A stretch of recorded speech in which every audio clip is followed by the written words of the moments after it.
I find it a little difficult to believe, but this is actually my 4th anniversary of moving to Houston and becoming a rabbi here at Congregation Beth Yeshurun. Oh.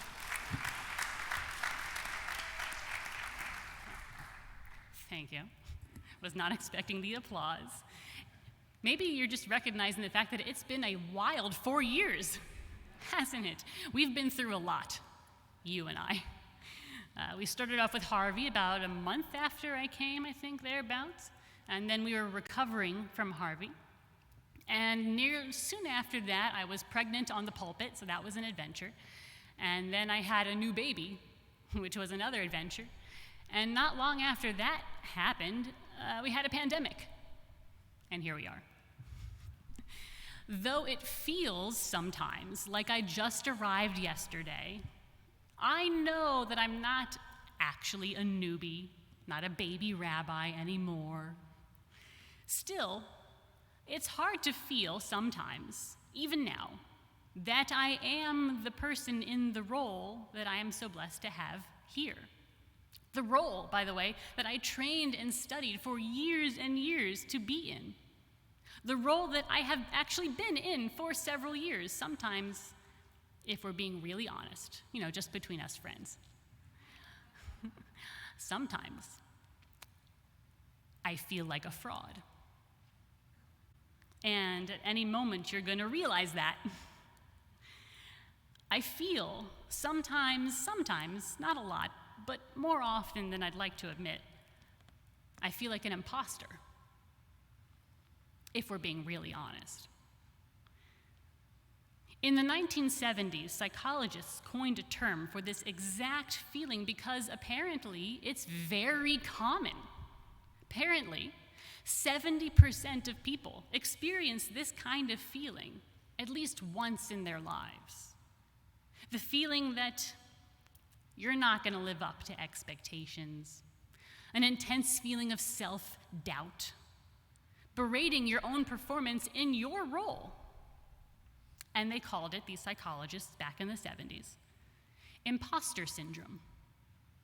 It's gotten a lot of tread these days, especially among millennials and who are not just in their careers, but becoming parents. And Gen Z, as they grow up, go to college, start jobs. But this is not a new phenomenon, I would argue. I would argue it existed way earlier than even the 70s, which isn't actually that long ago. I would argue that imposter syndrome is biblical. I would. The Torah this week takes enormous pains to tell us about a king. Ooh, a king. And he has issues with his kingdom, and he talks to other kingdoms, like, what are you doing? Okay, that's interesting. He employs a prophet. The weird thing about all of this, all of these people, all this parchment that the Torah spends telling us about this whole thing, none of these people involved are Jewish. They're not Jewish even. You might reasonably assume, as very well-educated Jews, that the Torah is primarily concerned with Jews, right? Because, But the whole saga of Parshat Balak, what we're reading right now, overwhelmingly starts out focused on events that the Jews at the time had absolutely no awareness of, which should strike you as a little odd. It does me. This king, name's Balak, and we don't even know he's a king to start off. The Torah literally says, oh yeah, this guy Balak, this guy. Later on, we learn he's a king of the Moabites. Ooh. The Moabites have a problem, and their problem is the Israelites. We do come up in the story, but it's later. The focus, so much, is on Balak, this guy, some guy, King Balak. He's worried. He's concerned. He knows the Israelites are on their way. They're coming through the land. They're going to Canaan. He's not feeling very confident. He's not feeling very king-like at all. And our medieval rabbis tell us, Hu haya re'ui k'melchut. he only felt somewhat king-like. Balak, he knows there's a massive immigration of Israelites that are coming. He knows they have significant military force. So he asks the nearby folks who have encountered them, he says, Moses, their leader, what are his strengths? And they tell him, oh, Moses' strengths are in his words. His words. We know that. We know the Passover story. Remember all those times, let my people go. Tried negotiating with Pharaoh lots and lots. He tried. Now, Balak should get from this. I should talk to this guy Moses. I should negotiate. We should work it out. His strength, after all, is in his words. Balak, though, he doesn't feel very secure in his title, in his role. And instead of being the leader of his people, the leader he is supposed to be that they need him to be, his self-doubt gets the better of him. And he finds some soothsayer to try to curse the Israelites instead, who of course refuses because God says, don't curse them, I love them.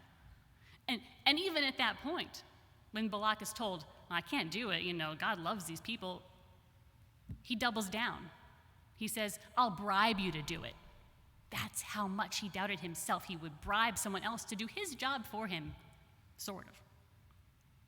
It doesn't work out. I'm not actually interested in that part of the story right now. This entire saga in the Torah is backstory.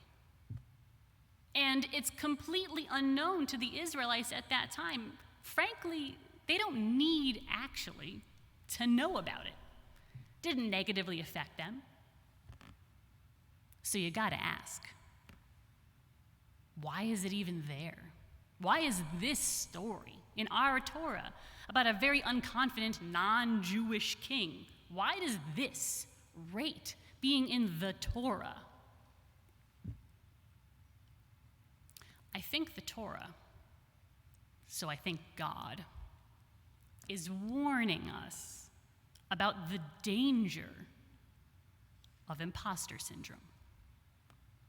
Balak, king of the Moabites, didn't feel he was king enough, didn't feel like his decisions and his knowledge, his abilities were enough for the role that he was in. He felt like an imposter, not a real king.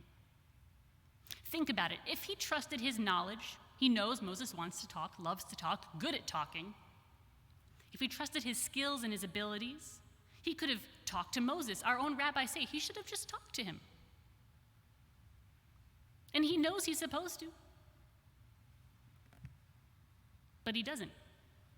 He decides instead to try to have them be cursed by somebody. He could have been a great king, Balak, if only he trusted himself, if he truly believed that he belonged in the role he was in, if he trusted his abilities and his knowledge, and just talked to Moses, leader to leader.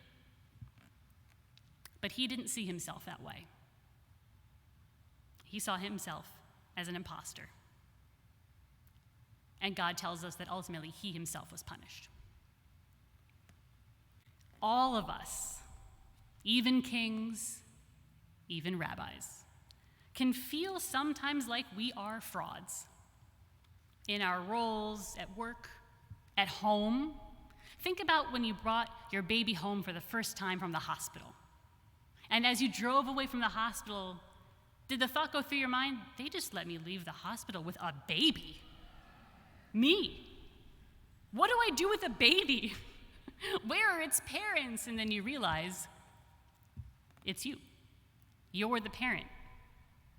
You're the responsible one now. Oh my God.